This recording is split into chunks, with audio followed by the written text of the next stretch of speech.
Thank you to each and every one of you so very much for being here. It's a phenomenal thing to see so many of our colleagues, faculty, students, all here bright and early for today's wonderful events. Okay, so it's my great pleasure to now introduce Dr. Claire Brandis, and she'll be introducing the morning. Thank you.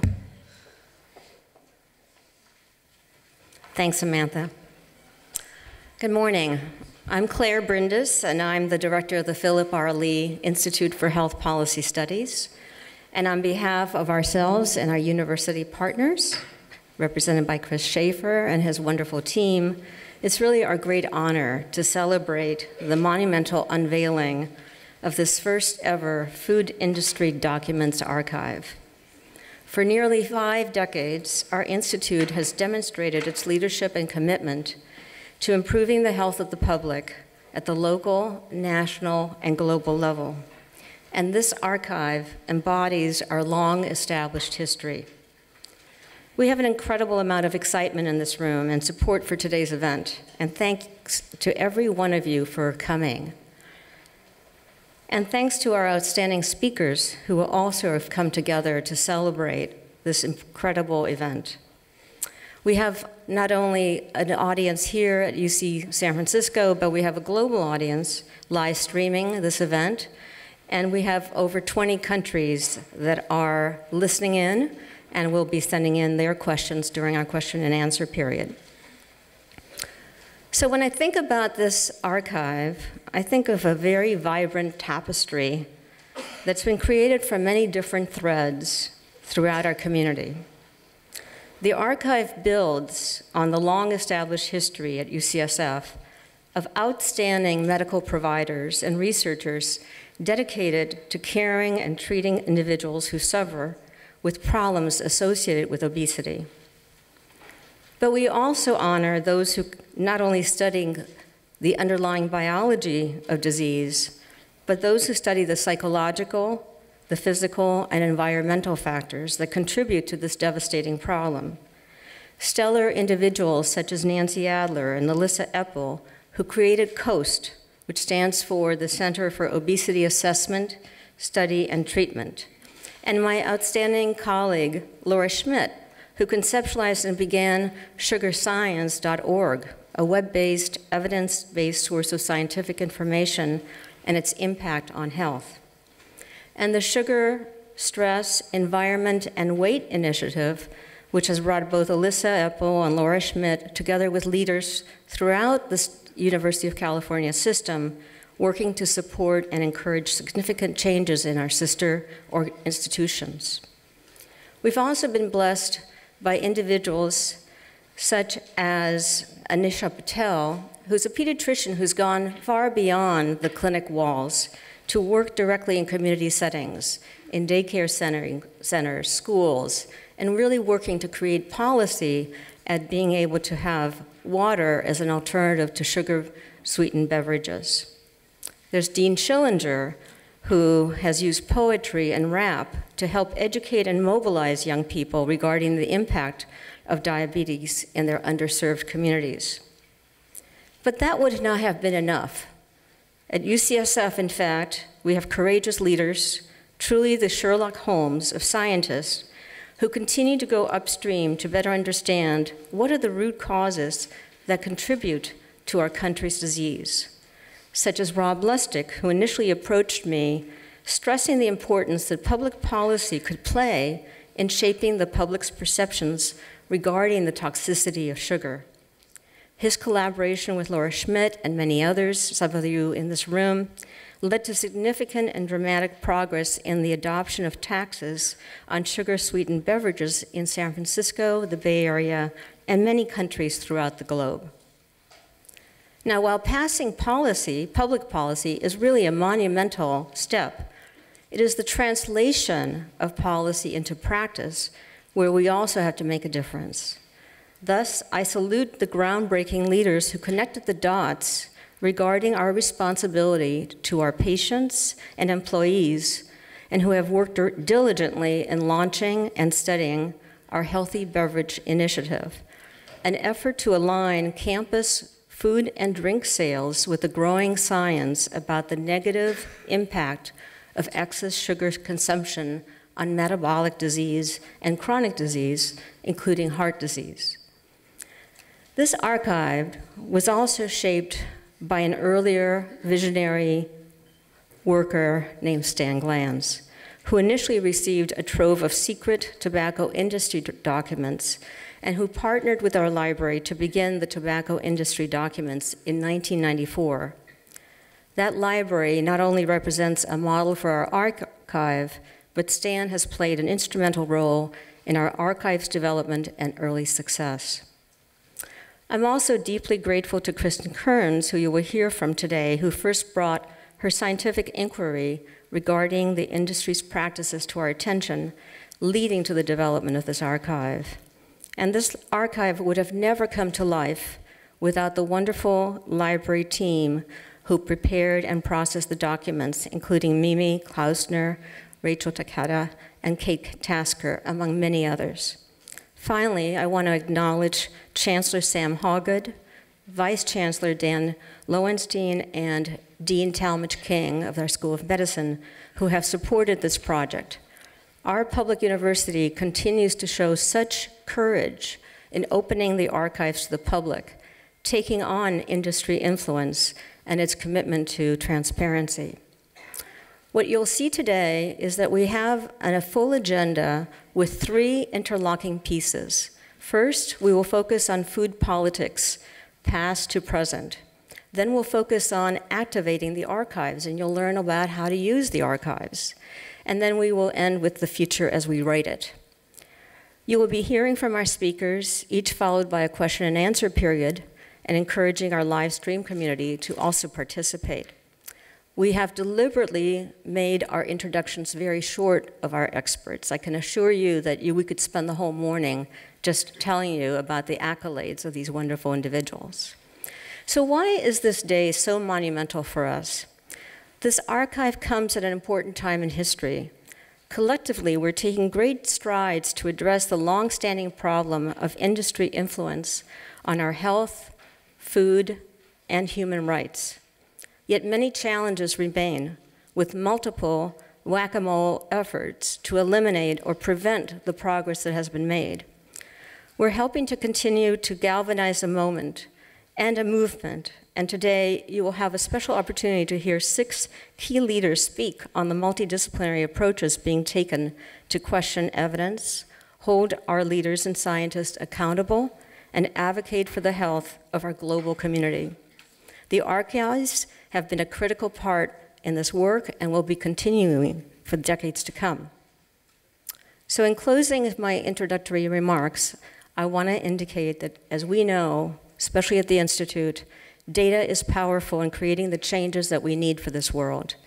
I invite you to see these documents for yourself, use the archive, share it widely, start conversations, and use what you hear today to continue your work, equipped with more information to create meaningful change. And now I'd like to introduce to you Chris Schaefer, who is the university librarian.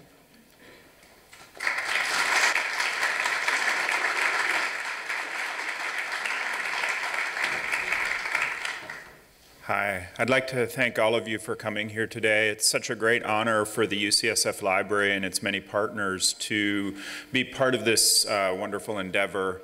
As Claire mentioned, we began this process all the way back in 1994 with the Tobacco Document Archives, with now the Truth Tobacco Archives.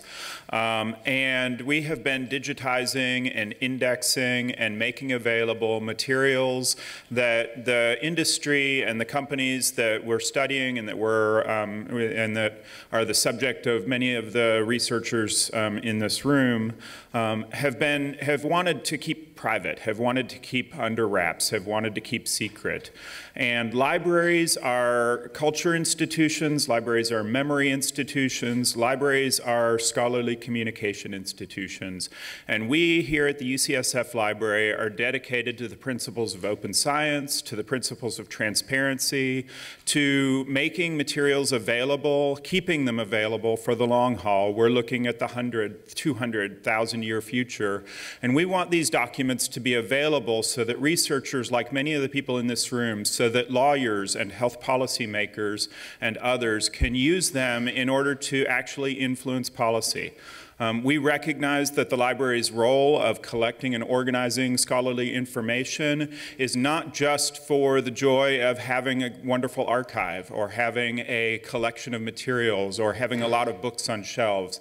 It's because those materials get used, get taken out, and in the internet age just get accessed on the web in order for people to make change in our lives. And you can see that. You'll hear from Stan Glantz in a few minutes. You can see the impact that this kind of work has had on human health. The tobacco archives and the work that the researchers in the Center for Tobacco Control Research have done have saved millions of lives. And it's our hope and our firm belief that the work that you all will be doing and that future researchers will be doing, that other librarians and archivists will be doing with these materials will similarly have a dramatic impact on human health, that lives will be saved, that people will live richer, fuller, and more promising lives because of the policy changes, because of the impact that the work that you all do with these materials will have. So Claire mentioned a few of the people in the archives who have been involved in this project. I joined UCSF a little bit over a year ago, and I have to say the Industry Document Archives and this work is one of the things that drew me here. I was up in Oregon for the previous 10 years, but one of the things that brought me here is the opportunity to work with all these wonderful people. And I've only been here for a year, so I can't really take credit for the work that you're going to be seeing today, the research that's been generated from it. So I'd like to thank a few of the people in the room and some who aren't in the room for their role in the archives from the library's side. And that includes Mimi Klausner, Dee Dee Kramer, Kate Tasker, Rachel Takeda, all archivists who have worked on this project. In addition, we have some of our technologists here, the people who have built the systems that make these materials available for you to use, that allow us to do things like cross-indexing these materials so that you can search the tobacco and the sugar archives at the same time and find a really treasure trove of information that shows the overlaps between these industries and the connections between these industries that have played such a role. And so I'd like to recognize Rebecca Tang and Sven Meyer. In addition, there's the leadership of our archives team. Polina Ilieva is the head of our archives and special collections and leads the team that is building the Industry Documents Archives. And I would be remiss to not thank my good friend and longtime colleague Karen Butter, the former university librarian, who began this process over 20 years ago with Stan and grew it to be what it is today. And so right now, very quickly, I'd like to ask all of the people I just named, if you're in the room, to please stand up.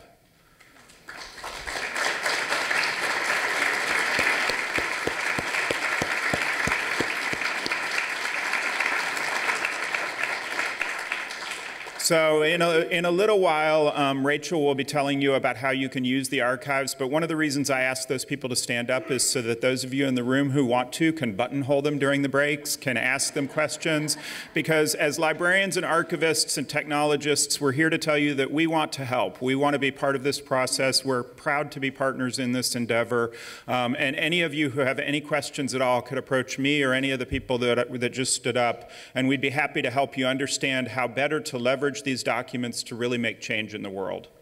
And with that, I'll turn it back over to Claire to introduce our lead speaker.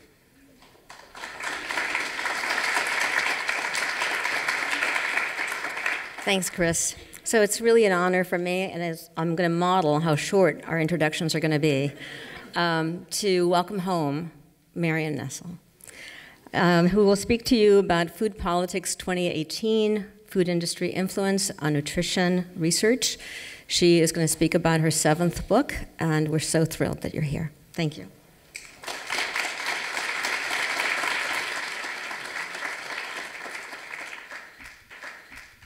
Thanks, Claire. And it's just wonderful to be here.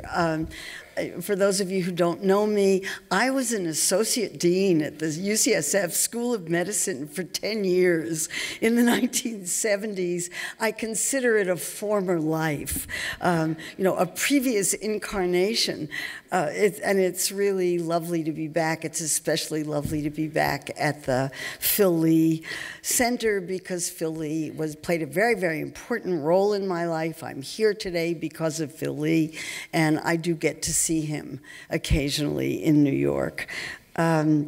So I'm going to talk a little bit about why I'm so pleased to have been invited to talk about this library, because it played a very important part in my book, and it solved just a major problem for me.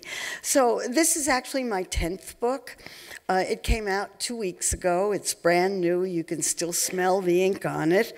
And the first chapter of the book is totally dependent on the Food Industry Documents Library here. And so I thought I would start with that story and then tell you a little bit about the book. So the story begins, bizarrely enough, with the Russians hacking of Hillary Clinton's emails. You will recall that in January 2017, the press announced that they had figured out that the Russians had attempted to influence the 2016 election. There was this big plan to subvert it, and one of the elements in that subversion was announced in October 2016 that there had been emails that were hacked from advisors of Hillary Clinton. You're probably wondering why I'm talking about this. And these emails were posted on WikiLeaks, but there was a separate set of emails that were posted on a brand new site called DC Leaks. And on that site were emails of an advisor to Hillary Clinton, whose role in her campaign I still can't figure out, but her name was Capricia Marshall.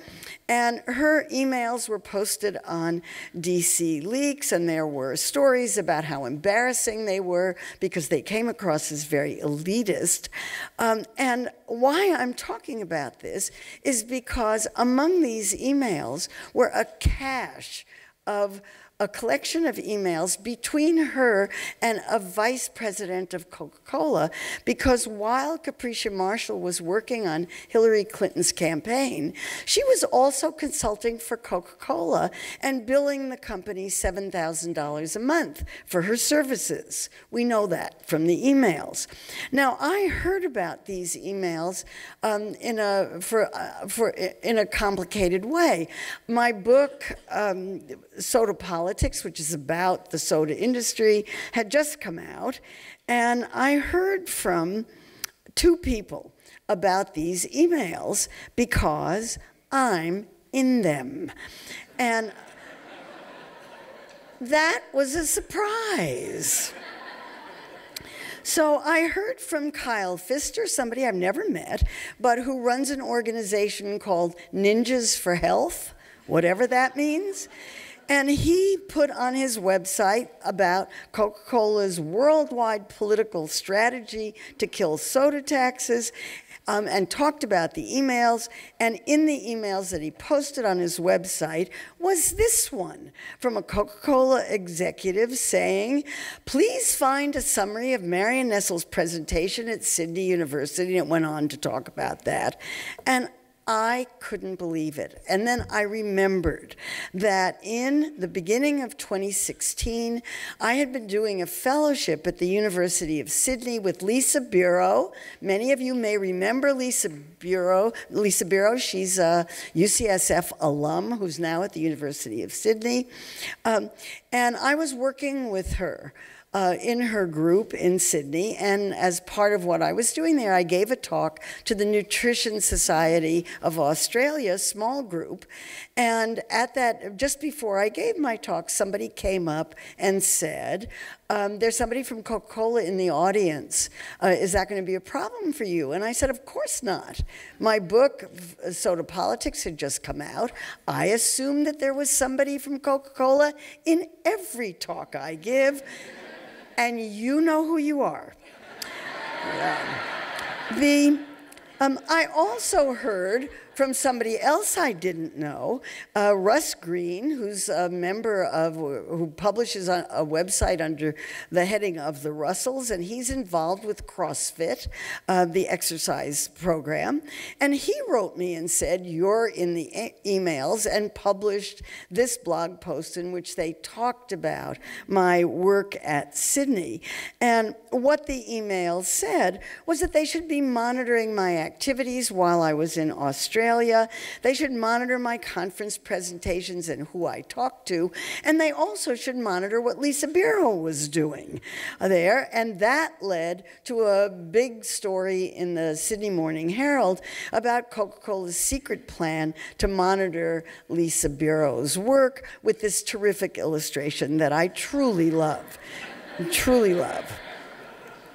Now, what these emails revealed was Coca-Cola's involvement in influencing reporters and attempting to influence how they discussed Coca-Cola's research, and also how they were tracking the activities of potential critics in far-flung corners of the world. And it's quite possible that Coca-Cola was doing a lot more, because a story came out in February 2017 about a man named Simon Barquera at the Public Health Institute in Cuernavaca in Mexico, and about a soda tax advocate, a soda tax advocate in Mexico, Alejandro Calvillo, and they had spyware installed on their telephones, spyware that it was created in Israel to track terrorists and sold only to governments. And yet somehow these soda tax advocates had this spyware installed on their telephones. And as it happened, I had a Fulbright to Mexico a month later, and I was in Mexico at the Public Health Institute, and there was a conference there, and Laura Schmidt came to that conference, and there's a picture of Laura, Simon Barquera, and Alicia, who were there, and we had dinner one night at the conference, and I told Laura about the DC Leaks website, and I said, I'm having just a terrible time figuring out how to cite these emails. I just don't know how to do it, and I'm worried that the site will get taken down and that I won't be able to cite them because it won't exist. And Laura said, don't worry about it. We'll have the librarian copy them. Enter Dee Dee Kramer, who within minutes sent me, and I want to go back and just notice the date, March 3rd. Within just a few days, maybe a week or two, Dee Dee Kramer sent me these code numbers for the Capricia Marshall emails, and that turned out to be a really good thing, because by the end of March, that site was gone. Absolutely gone. I checked the Wayback Machine, and the last time that site appeared on the Wayback Machine was March 21st.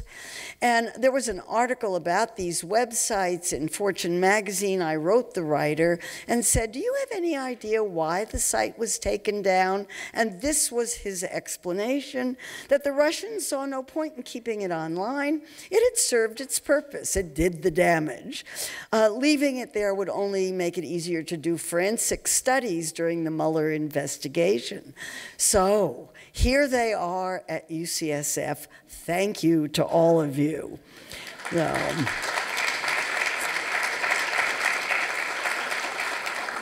So it also solved a terrific problem for me. I didn't know how to start my book. It's the first chapter. It may have been difficult, but it was just a gift, an absolute gift. So my book is about food industry funding of nutrition research, and I have to say it's a hot topic these days. JAMA and Science have had several articles about conflict of interest in industry funding over the last year, and in fact, the most recent issue of Science that discussed it in September talks about this as meta-research. I'd never heard the term before. It turns out I'm a meta-researcher. I was very excited to find it out. So I want to give you an example of something that's not in the book because it came out afterwards, but it's a perfect example of why this matters. These were a series of investigative reports in the New York Times by a reporter named Ronnie Karen Rabin, who got a tip from somebody at NIH that the alcohol industry had been funding an enormous clinical trial that was actually designed to demonstrate that one drink a day would reduce your risk for heart disease. And she wrote a series of articles about it. She, through Freedom of Information Act, got emails. UCSF should get those emails from her because they'd be really interesting. The stories that she wrote indicated that the alcohol industry was paying the NIH $67 million to the foundation to conduct this trial. The emails demonstrated that the alcohol industry influenced the investigator at NIH, the main person who was in charge of it, that they influenced the study design, and that essentially the NIH people had promised the alcohol industry that this study would be designed so it would show benefits of alcohol, and most definitely would not show any harm of alcohol. When these articles came out, the NIH said, it was very embarrassing, and the NIH said they would The NIH said they would investigate. Within a month or so, the early investigation must have indicated that there was really a scandal here, and they stopped enrollment in the study. And a few months later, when the investigative report came out and it was absolutely scathing, they stopped the trial. So this is the kind of thing that indicates the importance of these kinds of documents. Now, I want to say just a few words about my book. I actually was quite well prepared to write this book because I had been writing about food industry influence on research societies, nutrition societies, and advice to the public since 2001. I had an article in 2001 that I incorporated into my book, Food Politics, which came out in 2002. And then when I was writing Soda Politics, I began looking at the Coca Cola's funding of research, so it was on my mind.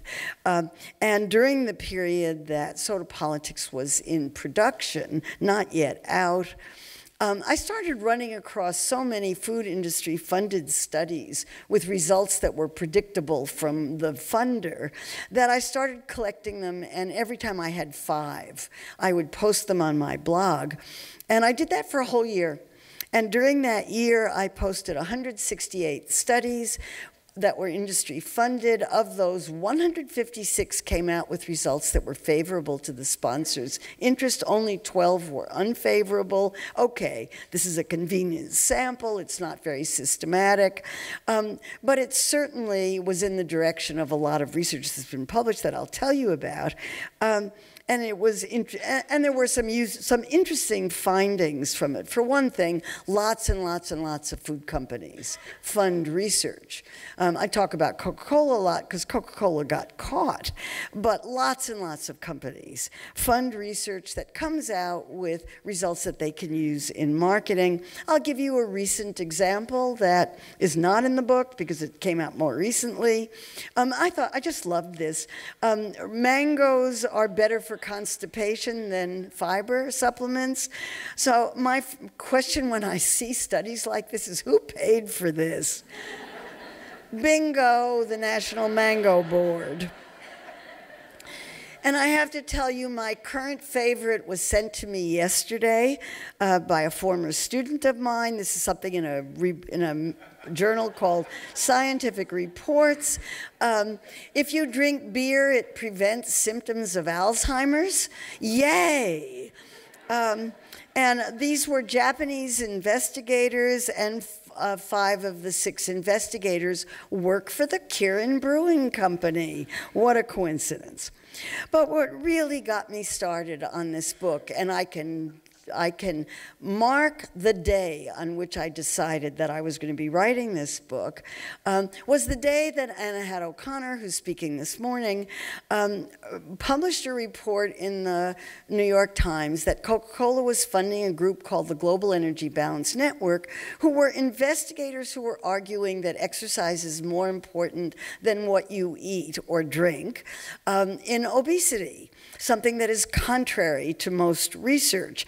And the idea that Coca-Cola was funding research like this, that investigators were taking it, and that universities were allowing them to do so, was so shocking that even Fox News was shocked. I won't say any more about this because I'm going to leave this to Anna Had to tell you the story, which I hope he will, because it's a fabulous story and its aftermath is really worth discussing because it really got Coca-Cola to change some of its practices. But I'll let him tell you that story.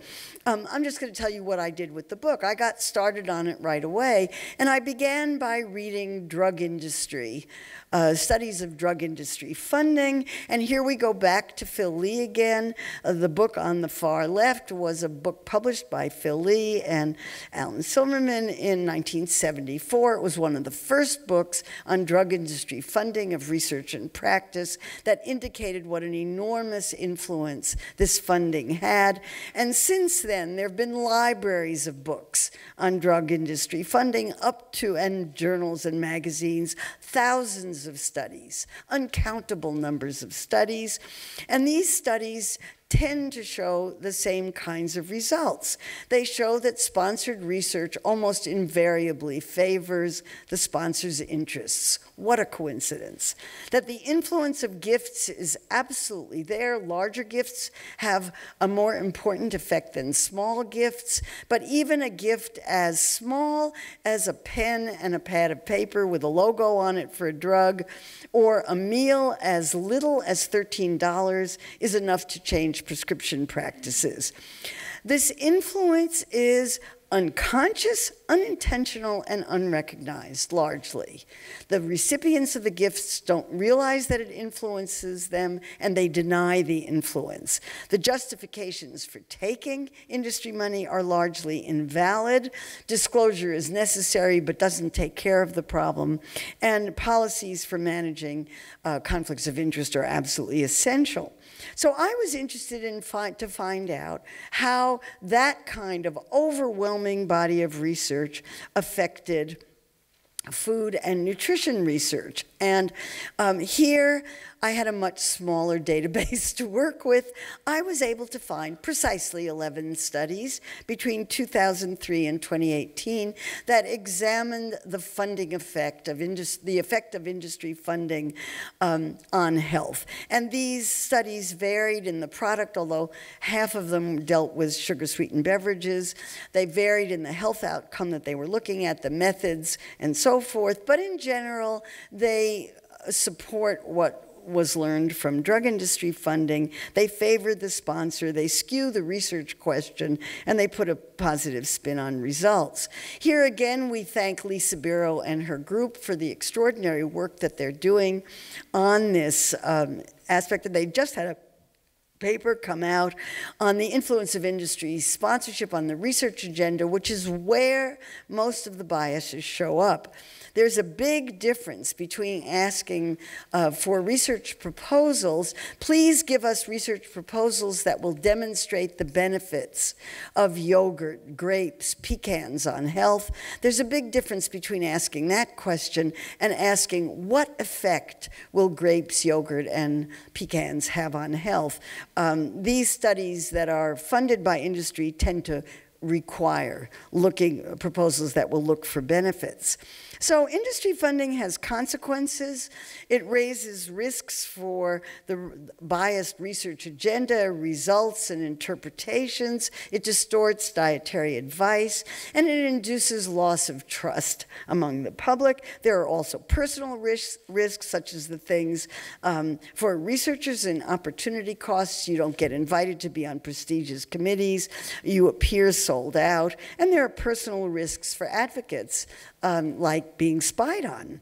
I must say that not everybody is going to agree with this, and I spend a great deal of time in the book rebutting arguments from people who take industry funding, that it has no influence, that if you say anything about it, you're making an ad hominem personal criticism, that career goals and ideology are much more important or just as biasing as industry funding, and that if you disclose, that's all you have to do.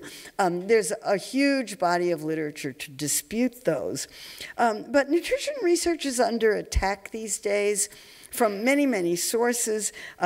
Statisticians at Stanford are now arguing that nutrition researchers should disclose their advocacy as well as their dietary preferences in their papers. And if you're on one of these diets, you should be disclosing it. So I'm going to disclose. This is my standard conflict of interest statement, or it was until last year when I'm actually officially retired from NYU. This is what retirement looks like. So I will fully disclose, I'm an omnivore. I like food really a lot. So I spend quite a bit of time in the book giving recommendations for researchers, food companies, reporters, and eaters. And I hope that everybody who looks at research or looks at reports of research will be concerned about who funded it. And I'm very, very happy to be here because if you want to do the research, you have to have the documents, and those documents have to be freely available. So I thank UCSF for making those documents freely available, and I will stop here and thank you very much for the opportunity to talk to you today.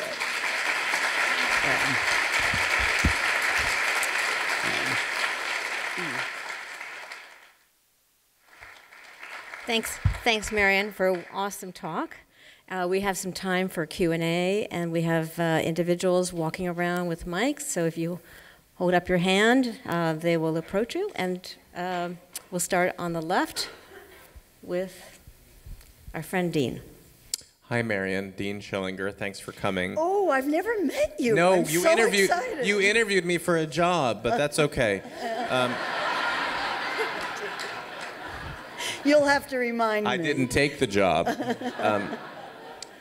I really appreciated your mentioning at the end of the ways in which mainstream medicine has begun to marginalize the research that you and I and others do to try to call out the conflicts of interest, either by making you declare the kinds of foods you eat or support, or in a more nefarious experience that our group had, where we were accused by, first by industry, but then by the Annals of Internal Medicine, where we had published our work, as having something known as an intellectual conflict of interest.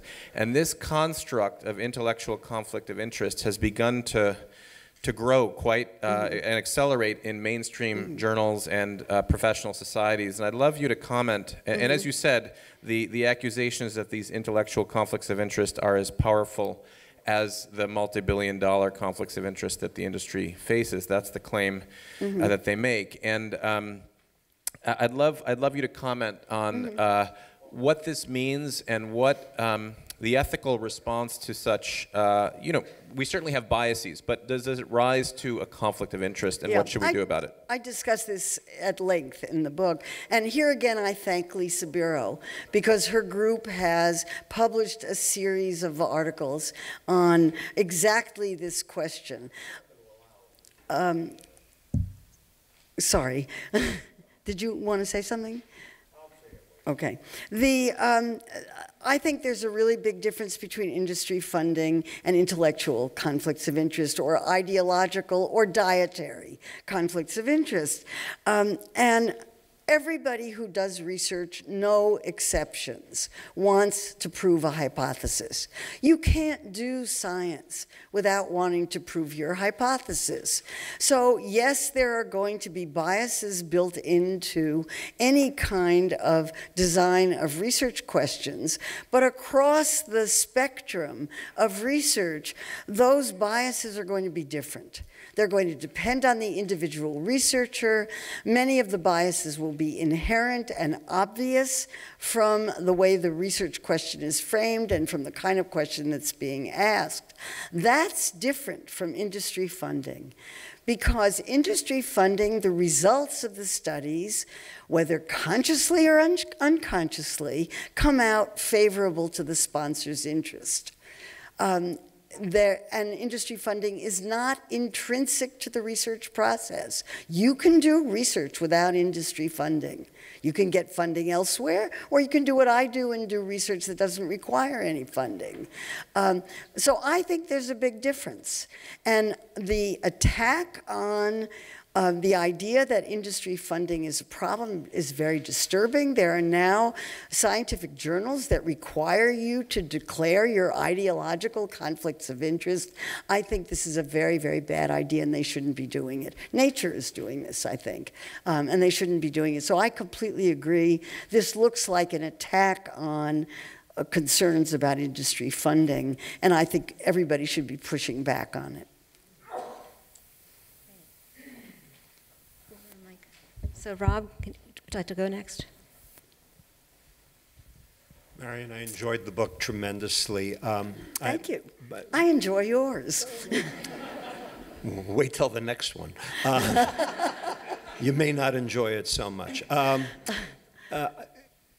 Industry sponsoring research studies is bad enough, but industry sponsoring societies and journals is even worse. Because these shall we say, biased articles have to be published somewhere. And they're all taking money also. How do we get them to disclose? Well, I have 2 chapters in the book about industry funding of nutrition societies, one of which I belong to, and I'm very, very concerned about its relationship with industry. And I detail in both of them, I'm talking about the Academy of Nutrition and Dietetics, which I don't belong to, and the American Society for Nutrition, which I do. Both of them take industry funding, and both of them are in very compromised positions as a result of that. Within the Academy of Nutrition and Dietetics, there has been an organization that was focused on that issue and that pushed the society to try to change some of its practices.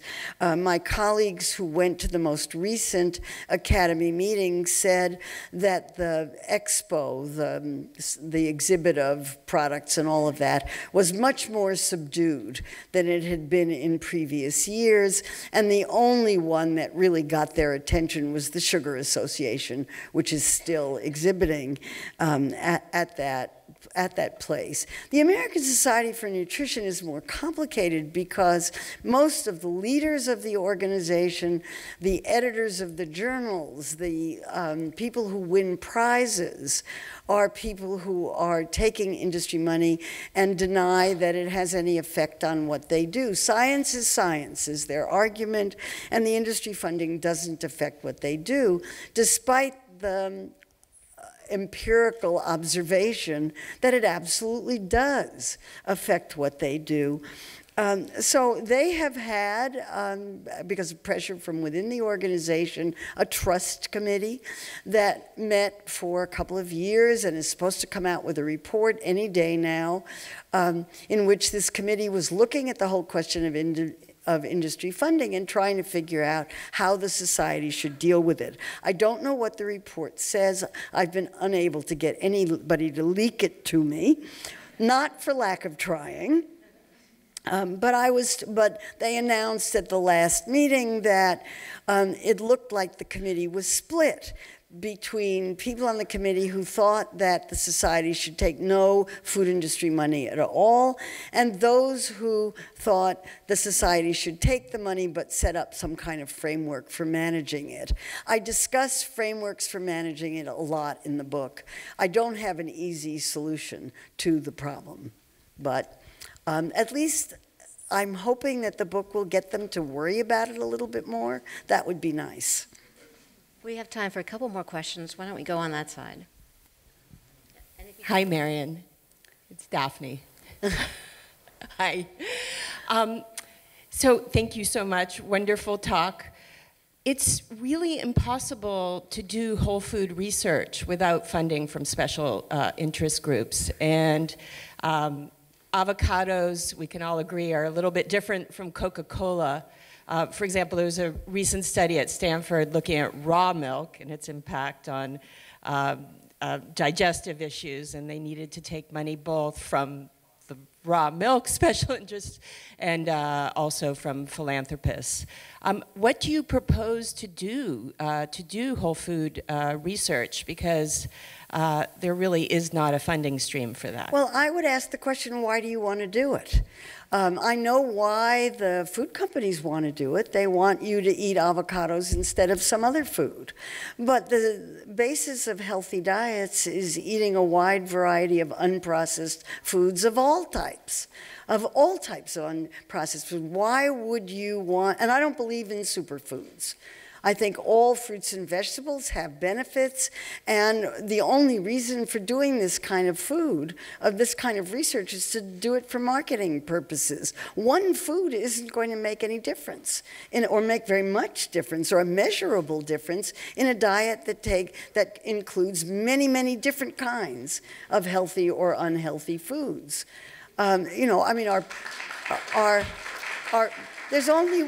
This is marketing research. It's research aimed at getting a greater market share. I'm not in favor of it. I don't consider it science.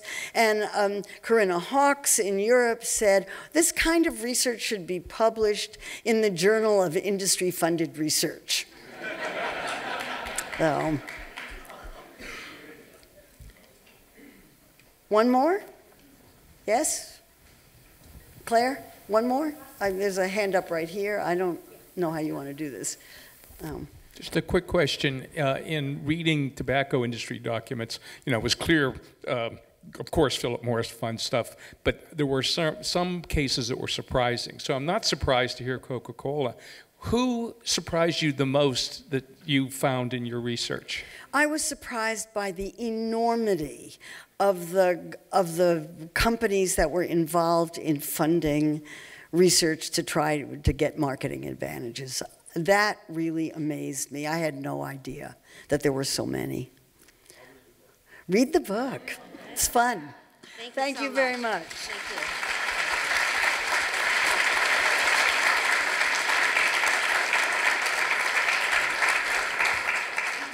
And I want to honor Merv Silverman, who's with us in this side of the auditorium, for his groundbreaking work that Marion discussed. Thanks, Merv.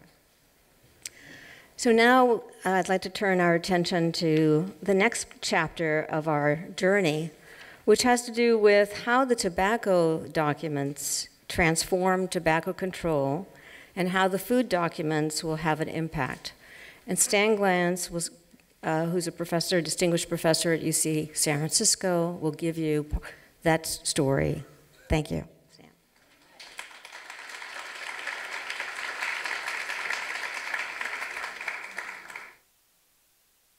There's no question but that the advent of the tobacco documents helped lead to the creation of the Framework Convention on Tobacco Control, which is the first global public health treaty negotiated by the WHO.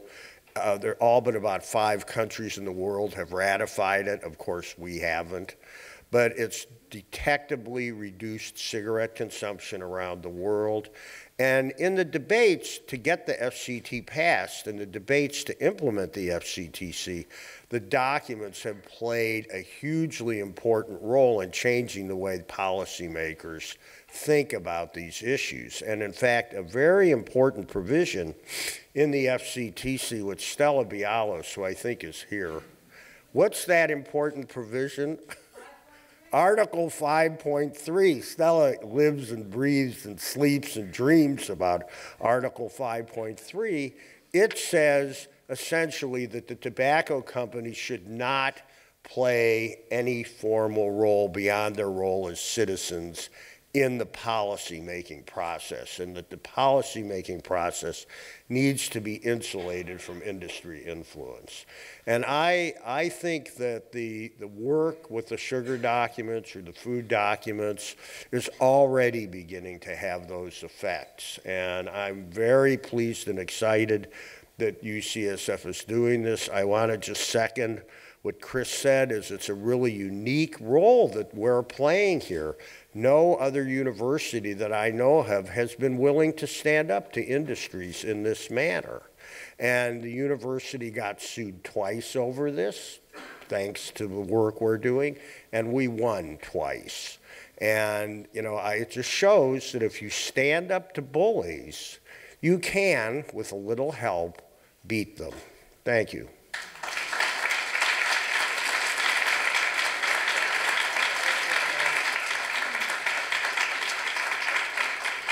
Thanks a lot, Stan. We have a few minutes for questions and answers. Are there any questions?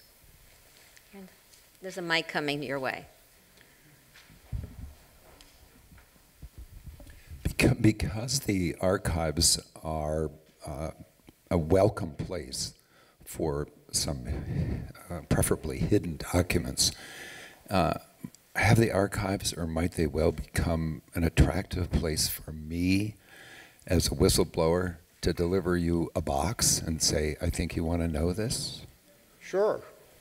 Right? Yeah. Here's the official in charge. I don't want to speak for you. Absolutely. We'd love to have any and all documents and materials. We encourage lawyers not... We encourage lawyers not to agree to seal documents after settlements. And Rachel Takeda, who is in the front row here and will be speaking later, is the first person you should talk to about that, but any of us from the library would be happy to talk to you. Yeah, and in fact, that does raise two important questions, and that is, when I first got the original box of documents, which is, I never counted up the pages. It was about 4,000 or 5,000 pages, and then I got another several thousand pages that the companies released voluntarily. A lot of people thought I was nuts to simply work with the library and put them on the internet, that I had this trove of research materials and I should milk it till it was dry and then make it available. And I don't regret having just put it all out there for a second, because there's so much stuff in there that you just, no one person can deal with it. And plus, different people bring different perspectives to these documents, and there are things people have found in there and written out of the documents that I, in a million years, would have never even thought to have looked for. The second thing is a lot of reporters have a lot of documents, and we would love to get them, and there has been a reluctance to just give them away for the same kind of hoarding mentality, and those are great things. And also the point Chris made, one of the things that was radically different about the tobacco litigation in the 90s compared to typical litigation is Hubert Humphrey III, who was then the Attorney General of Minnesota, who had sued the tobacco companies and got the original, we thought, a lot of documents, 30 million pages. Now we have 90 million pages. He would not settle the case without making the documents public, and that's very unusual. Usually the discovery is destroyed. And I remember Humphrey saying to me at the time, because there were lots of big political fights going on, the most important thing that's going to come out of the tobacco litigation is the truth. More important than the billions of dollars that were paid. And I think I know there are some lawyers here. I think it's really crucial that lawyers make an advance commitment to say, we, at the termination of these proceedings or earlier if possible, are not going to agree to a settlement where the discovery materials are destroyed. We want them. So.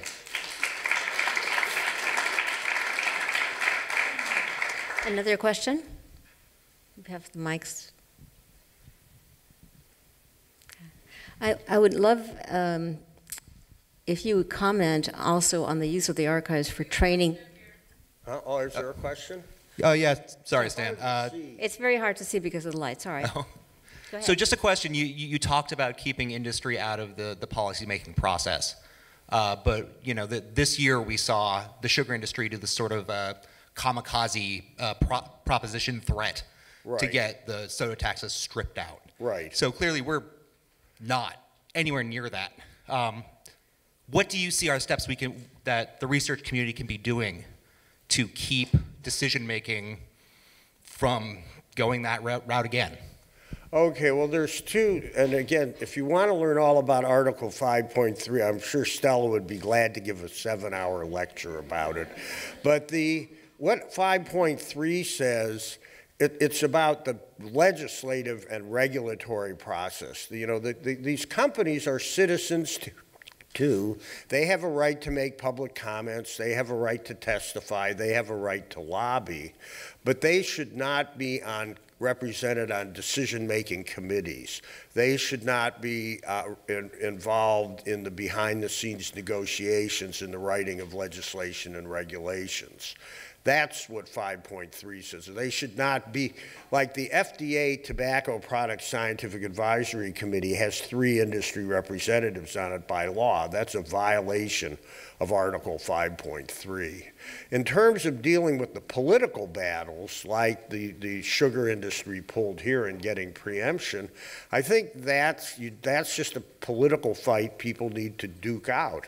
But I can tell you that the kind of research that's come out of the documents on tobacco that we've done, we know what their strategies are, we know what they think the important issues in determining whether or not to oppose something are, we know a lot of the politicians they gave money to, we know the third parties and front groups that they've set up, we know how they try to do things in the shadows and operate through surrogates. And the mere fact that all that is known now makes it much, much harder for them to get away with it. And I mean, one of the most amazing things, San Francisco became the first city to prohibit the sale of all flavored tobacco products. Okay, something the FDA just chickened out on today, I heard. And the high point of the thing was when one of these industry surrogates got up and came up with their standard line. Marcia Cohn, who was Malia Cohn. Marcia Cohn's here, she's a lawyer. Malia Cohn, the supervisor who carried the bill, at the end of the thing, she said to the guy, I've never heard an elected say this in a public meeting, "Thank you so much for so accurately reflecting the tobacco industry's talking points." and you know, when you get to the point where decision makers even think to say that, that's a huge amount of progress. And it is the work out of the documents which has empowered people and given them the understanding it takes to have that view and to stand up to that pressure. Thank you so much. Thank you.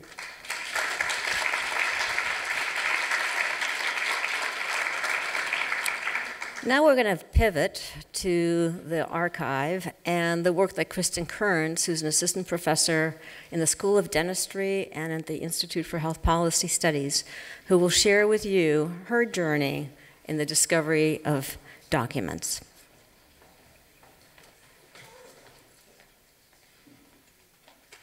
Thank you so much, Claire. So I'm going to share with you some of the details on documents related to the sugar industry that we've uncovered that are part of the archive. But before I do that, I just want to share a little bit of my personal backstory on how I ended up in front of you here today. And it starts in 2007, almost more than a decade ago now. I'm trained as a dentist, and I was attending a dental conference learning about the links between gum disease and diabetes. And I was given this brochure by a physician working for the Centers for Disease Control as part of the National Diabetes Education Program. And this pamphlet was teaching dentists how to help manage diabetes in their patients. And I noticed that the diet advice said to increase fiber, limit saturated fats and salt, and that's what would help control blood glucose, blood pressure, and cholesterol. But it didn't say anything about reducing sugar consumption, which I found to be strange. We actually had a second keynote speaker who handed out his book, which was called The Fast Food Guide to Nutrition. And I flipped open to the drinks page, which ranked Lipton Brisk Sweet Tea as a healthy drink. This has something like 56 grams of sugar in it. And I honestly couldn't believe what I was seeing. So much so that I jumped up from my seat and chased the speaker down as he was trying to leave to catch his flight and asked him, how can you say this? And his response to me was, there is no evidence linking sugar to chronic disease. And I was literally speechless. I'm a dentist. Sugar and dental caries. Dental caries is the #1 chronic disease in children. But I had no retort. So I walked away from this conference not getting out of it what I had expected and sort of befuddled. So I went home wanting to understand more. And at the time, I had been reading Maren Nestle's book, Food Politics. I had been reading Gary Taubes' book, Good Calories, Bad Calories. So in the back of my mind, I was suspecting that maybe there was some sugar industry influence on what I was learning at this conference. And at the time, this is a screenshot from the Sugar Association's website from back in 2007. The Sugar Association represents the cane and beet sugar producers, table sugar. And they were boasting that 1,000 papers had dispelled the link between sugar and diabetes, hypertension, behavior problems, and obesity. And they also listed several government reports which they claimed had also exonerated sugar from being linked to chronic disease. So I was even more confused about what I was learning from looking at this material on the web. So I started after work, going home and just searching on the internet, trying to learn more about these sugar industry trade groups. Who are they? How long have they been around? And what have they been up to? And after about 2 years of searching, I happened to be at the Denver Public Library, and I typed in sugar into their local library catalog, and references to the Great Western Sugar Company popped up. The Great Western Sugar Company was a sugar company based in Denver, specializing in sugar beets, which is a major crop in Colorado. They went out of business in the 1970s and ended up actually donating their records to local libraries across Colorado. Much of them had been screened by their lawyers, but a few boxes slipped through related to nutrition and nutrition policy. So I went up to take a look at them at Colorado State University, and the first folder that I opened contained this confidential memo from the Sugar Association, and I knew I was on to something good. What I had found were documents related to an award that the Sugar Association won from the Public Relations Society of America in 1976, where they set out to, among other things, influence the Food and Drug Administration's safety review of sugar.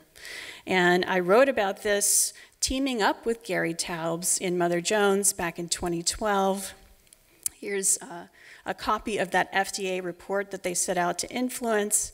And when the Sugar Association applied for that Public Relations Award, one of the outcomes they submitted was that the FDA report was highly supportive of sugar, making it unlikely that sugar will be subject to legislative restriction in the coming years.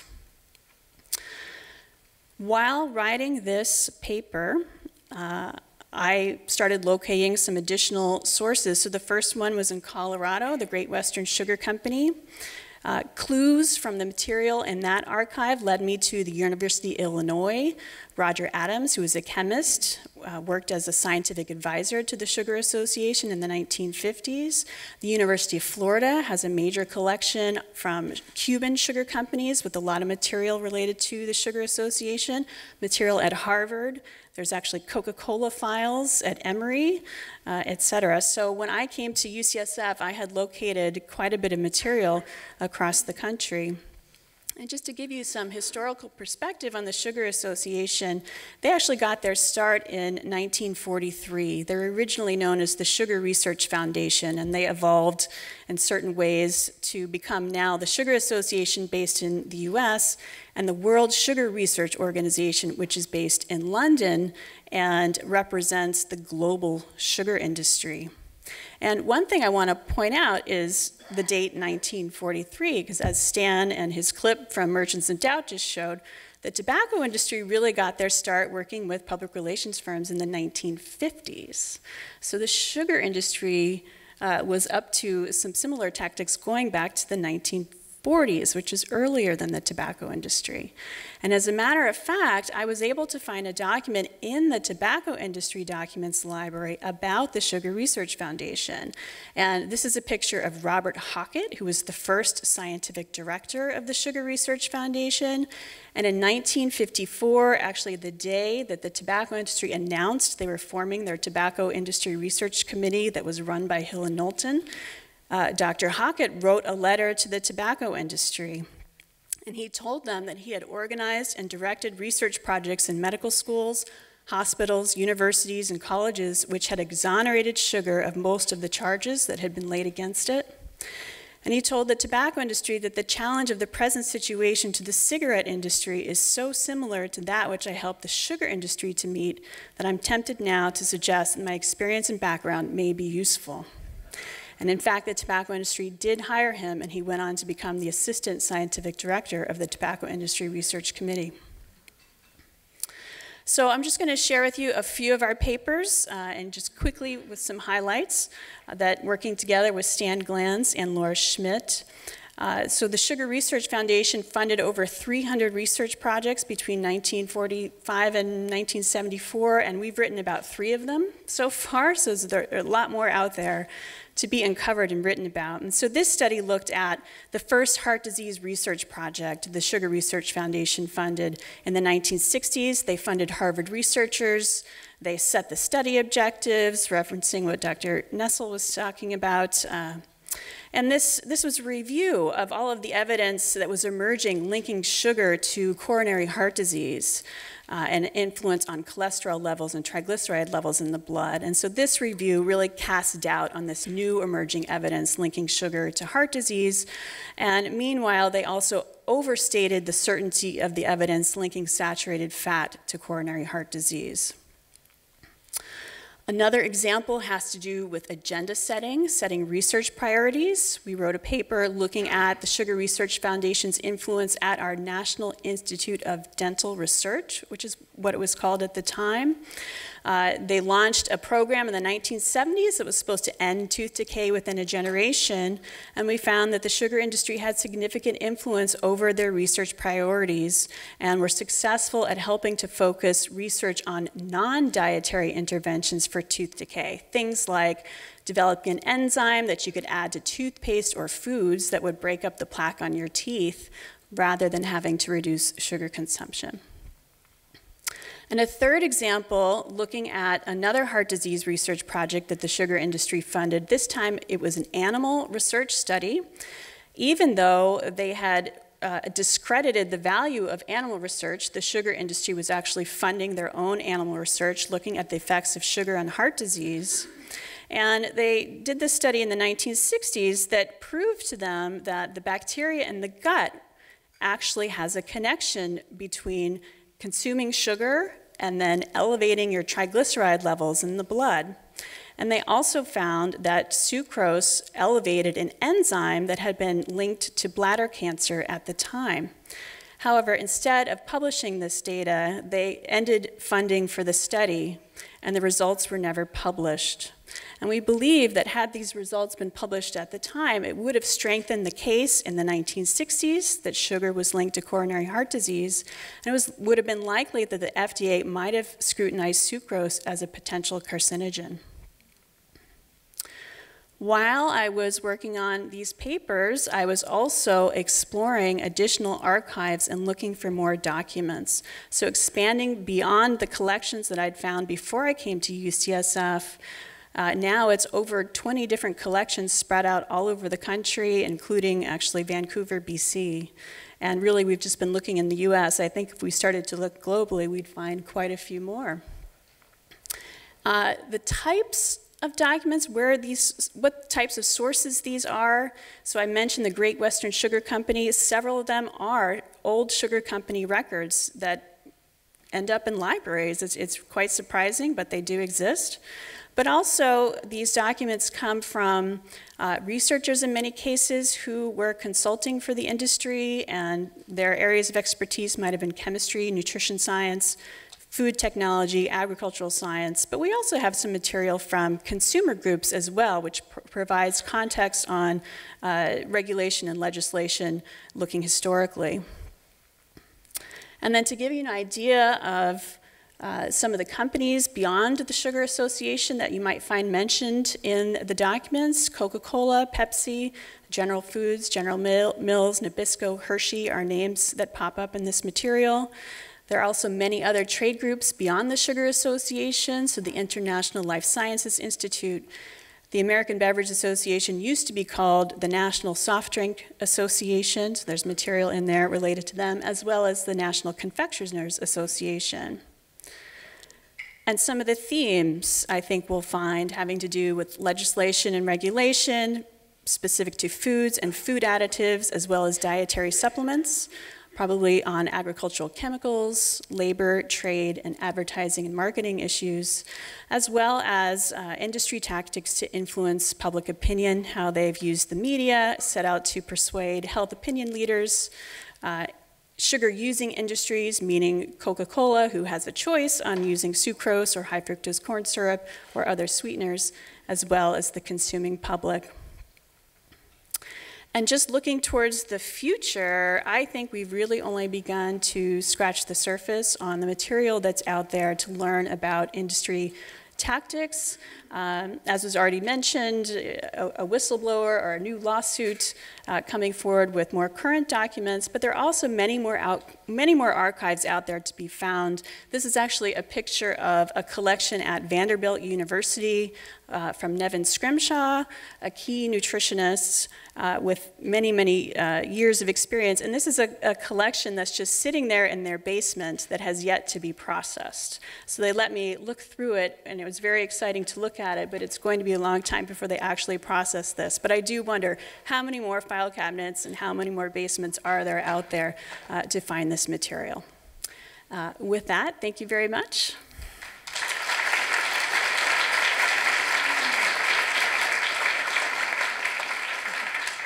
So a few questions for Kristen's exciting work. In the back here. Hi, my name is Christina with the Public Health Department. Kristen, thank you so much for your work. I was just curious, what would you describe as the biggest, the worst offenses that the industry has committed in hiding their impact on health? I think the story is going to be sort of a larger story of all of these actions coming together. I think that it's a comprehensive set of strategies and tactics, and it's hard to pick out any one. And I think the enormity of just the scale of the work that they've undertaken, I think that's, to me, the biggest piece. It's really hard to point to just one document or one event and say, it's this. Other questions? There's a mic coming to you. Hi, my name is Buka, and this is sort of amazing because I show the film Sugar Coated with you and Mr. Getz and Rob Lustig to my middle school health class over in Potrero. So this is like all the middle schoolers can't believe the enormity of what you're talking about. They really glaze over with the possibility that this could be true. So what is, piggybacking on the last question, what are the things that you would ask the layperson, or let's say the home shopper, the mom or dad who does the grocery shopping, what are the little things that can be done that can translate into big effects down the road?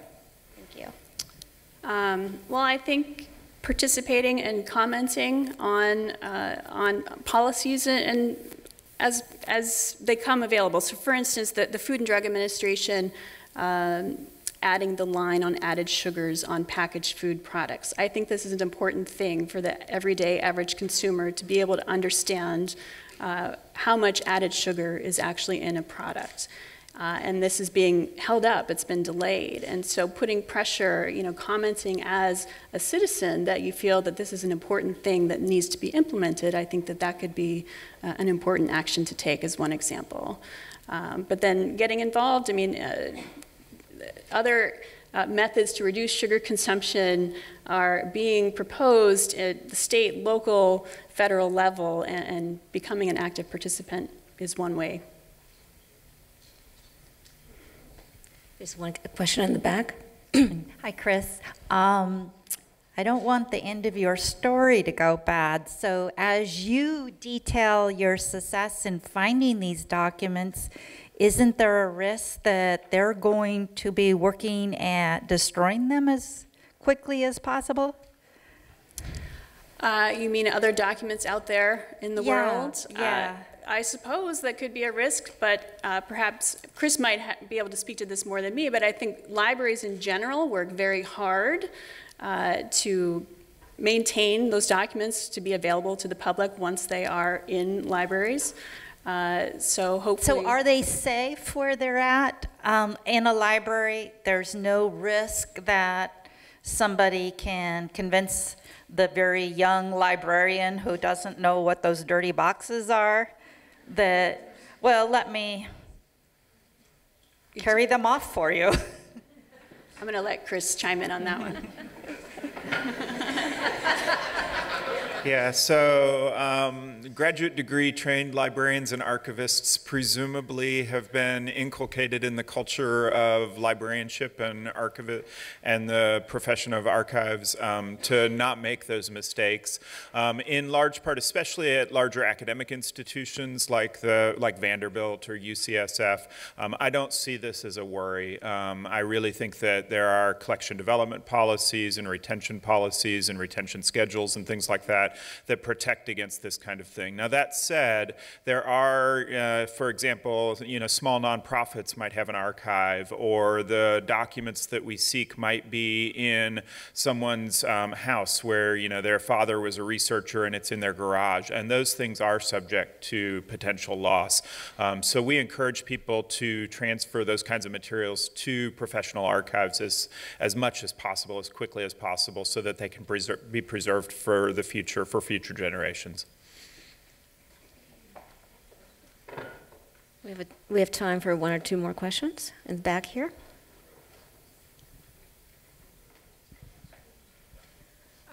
Just as American working culture has changed over the decades away from as many paper materials and really to more online communications, phone communications, how do researchers like you view the validity of interviews, for instance, with former employees? We have thousands of people living that have worked for these trade associations, still work there or no longer work there. How do you see research, oral research or oral archives being a part of this in the future with, people just don't work that way anymore, sending a written letter to say, I look forward to working with you, and sending it through the mail, for example.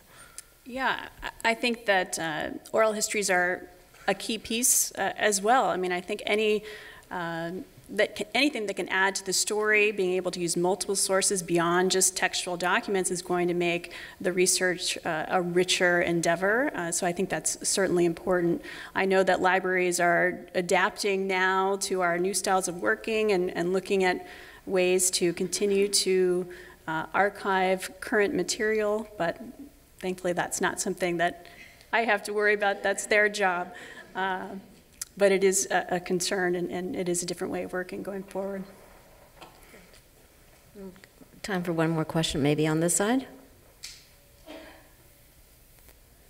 Okay. Over here on the back.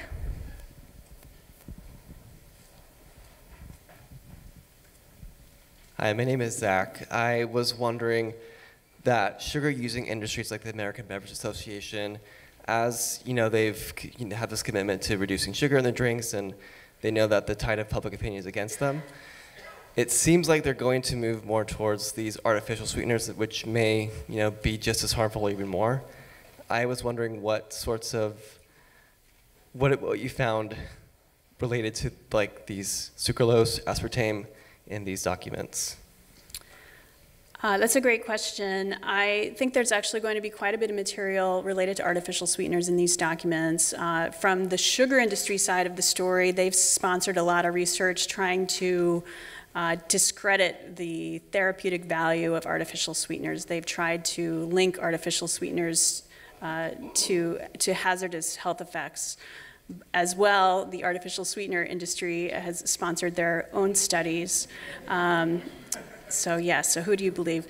But also there's some material from a lawsuit between the Sugar Association and the Corn Refiners Association, kind of battling between what you can and can't say about high fructose corn syrup and sugar.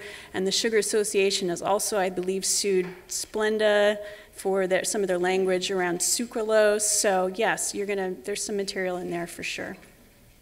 Yes. Thank you. Thanks so much.